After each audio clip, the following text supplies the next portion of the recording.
साथियों नमस्कार, कैसे हैं आप सब लोग। आज एक इम्पॉर्टेंट जजमेंट मैं डिस्कस कर रहा हूं ऑनरेबल सुप्रीम कोर्ट का। ये फैसला है 6/11/2024 का। टाइटल है सोनू चौधरी बनाम स्टेट ऑफ एनसीटी। साथियों यहाँ पर यह आरोप था अपीलांट के ऊपर कि ये एक होटल में जाते हैं, ये मांग करते हैं पानी की क्योंकि इनको अल्कोहल कंज्यूम करनी थी। जो होटल का मालिक है वो इनको अल्कोहल के लिए पानी प्रोवाइड नहीं करता है, तो ऐसे सिनेरियो में इनका होटल मालिक से झगड़ा हो जाता है। गुस्से में निकालते हैं ब्लेड और उस पर जानलेवा जो है हमला करते हैं। और इन द मीन वाइल जो होटल मालिक है उसका दोस्त भी आता है उसको बचाने के लिए, उस पर भी जो है हमला किया जाता है और ये जो कंसर्न व्यक्ति हैं ये गंभीर रूप से घायल हो जाते हैं। पुलिस मौके पर आती है, जो कंसर्न आरोपी गण है उसको पकड़ लेती है और उन पर जो है मुकदमा चलाया जाता है। ये सीन है प्रोसिक्यूशन का। अब इस मामले में जो एफआईआर दर्ज हुई है वो दर्ज हुई है सेक्शन 324, 452 आईपीसी के अंदर। साथियों आरोप जो मैंने आपको बताया उसके बेसिस पर जो है ये एफआईआर काटी गई थी और तथ्यों को पुष्ट करने के लिए जो कंसर्न विक्टिम है उनके बयान रिकॉर्ड किए गए, जो अदर विटनेसेस थे उनके बयान रिकॉर्ड किए गए और इसके अलावा जो विक्टिम थे उनका मेडिकल एग्जामिनेशन कराया गया और यही बेस बने पुलिस की चार्जशीट का। ये लोग convey to by trial court से, एडीजे कोर्ट से, हाई कोर्ट से मामला जो है सुप्रीम कोर्ट पहुंचा। यहाँ पर कुछ तर्क जो है दिए गए by the concern accuse person और ये तर्क काफ़ी इंपॉर्टेंट है। हमें इन तर्कों को ध्यान सुनना होगा, समझना होगा, क्योंकि झगड़े जो है बहुत कॉमन है, आए दिन हो जाते हैं होटल्स पे और हमें जो है प्रोसीडिंग फेस करनी पड़ती है क्रिमिनल ट्रेसपास की या हाउस ट्रेसपास की। तो कोर्ट ने एक बड़ा इंटरप्रिटेशन दिया है इसको लेकर, इसलिए जजमेंट जो है काफ़ी इंपॉर्टेंट है, जिस कारण मैंने इस कंटेंट को जो है आपके समक्ष रखने का प्रयास किया है इन द प्रेजेंट क्लास। साथियों सबसे पहला तर्क ये था कि जो कंसर्न अक्यूज्ड है उसे गलत फंसाया गया है, क्योंकि इस केस में 2 आई विटनेस है। एक आई विटनेस खुद कंप्लेनेंट है और दूसरा उसका साथी उसका जो है सपोर्ट नहीं करता है प्रोसिक्यूशन को, ही गॉट हॉस्टाइल। तो ऐसे सिनेरियो में जो थ्योरी ऑफ कॉरबोरेशन है वो वीक हो जाती है। पर दिक्कत क्या हो गई यहाँ पर कि जो कंसर्न्ड अक्यूज्ड है वो इफेक्टिव जिरह नहीं कर पाया, जिस कारण से कोर्ट ने कहा कि कोई भी डाउट जो है टेस्टिमोनी में क्रिएट नहीं होता है। और इसके अलावा जो मेडिकल टेस्टिमोनी है, जो मेडिकल एविडेंस है वो कॉरबोरेट कर रही है ओरल टेस्टिमोनी को।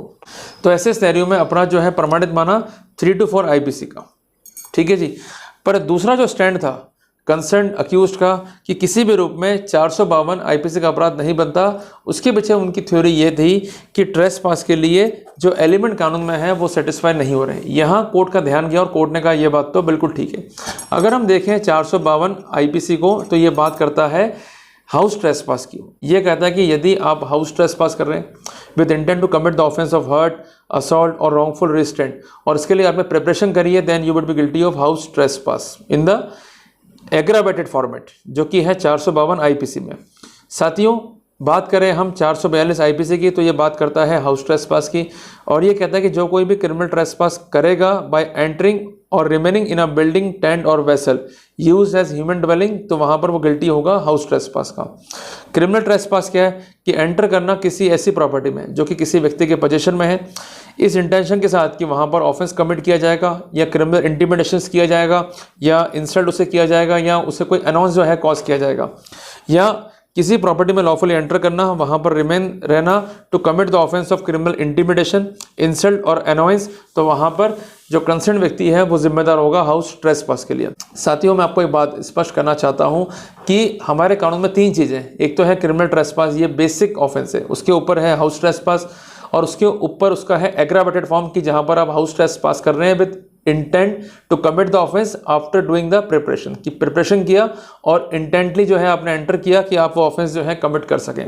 बट हाउस ट्रेसपास के लिए ये शर्त आवश्यक है कि जहां पर एंट्री की जा रही है वो एंट्री उस प्रेमाइसिस में है जो कि बिल्डिंग है which is use for human dwelling, और ऐसा कोई टेंट है जो कि यूज है फॉर ह्यूमन ड्वेलिंग, या ऐसा कोई वेसल है या प्रेमाइसिस है जो कि यूज़ किया जा रहा है for the purpose of custody of property या for the purpose of doing the worship. अगर ये एलिमेंट नहीं है तो वहाँ पर किसी भी रूप में 452 आईपीसी या 442 आईपीसी जो है अट्रैक्ट नहीं होगा। कोर्ट ने कहा यहाँ पोजीशन एडमिटेड है कि एक रेस्टोरेंट में जो है झगड़ा हुआ है, पर रेस्टोरेंट जो है एक पब्लिक प्लेस है, it is not a place use for human dwelling, not for worship and even not for custody of any property.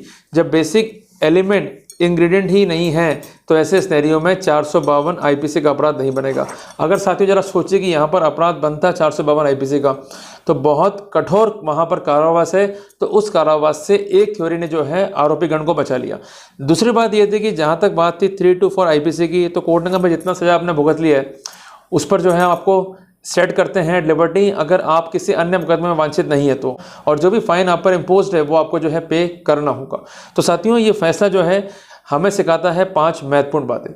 सबसे पहली बात कि जब भी झगड़ा है पब्लिक प्लेस पे या किसी रेस्टोरेंट पे या किसी होटल पे, तो वहाँ पर किसी भी रूप में हाउस ट्रेसपास का या क्रिमिनल ट्रेसपास का सेक्शन हम पर पुलिस जो है अध्यारोपित नहीं कर सकती है। अगर अध्यारोपित कर रही है तो आपको ये जजमेंट पे जो है रिलाई करना पड़ेगा, क्योंकि कॉमन प्लेसेस पे या पब्लिक प्लेस पे झगड़े होना पॉसिबल है।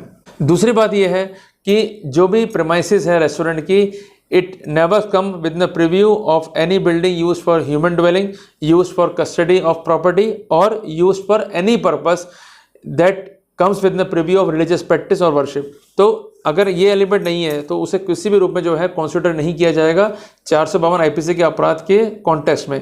तीसरी बात है कि जो बेसिक फॉर्मेट है अपराध का वो है क्रिमिनल ट्रेसपास, फिर ये बनेगा हाउस ट्रेसपास, फिर ये बनेगा एडवांस फॉर्म में house trespass while doing the preparation for committing hurt और wrongful restraint और assault। और जो वर्तमान कानून है BNS उसमें भी यही पोजीशंस जो है रखी गई हैं, कोई बदलाव जो है नहीं किए गए आईपीसी को देखते हुए। और सबसे इम्पोर्टेंट बात कि जब झगड़े सामान्य रूप से हो गए तो it may be a case of assault, it may be a case of hurt, but वहाँ पर किसी भी रूप में धारा इम्पोज नहीं कर सकते। अगर धारा इम्पोज हुई है तो आप ज्ञापन दीजिए पुलिस को। इस कानून की लाइट में पुलिस धारा नहीं हटाती है तो वहाँ हम क्वेश्चन के लिए जा सकते हैं।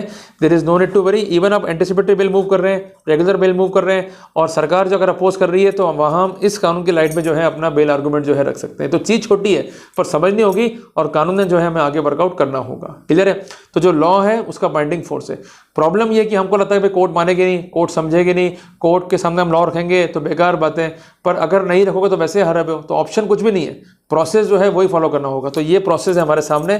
तो जब भी इस तरह की जांच हमारे साथ में हो रही है कि आपको ये शो करके भैया आपने झगड़ा किया है या झगड़ा किया होटल मालिक से और आप जो है गिल्टी है क्रिमिनल ट्रेसपास के लिए या हाउस ट्रेसपास के लिए, तो ये धाराएं आप पर इम्पोज नहीं हो सकती। तो you are totally immune from section 441 IPC, 442 IPC and 452 IPC. Clear हो गया?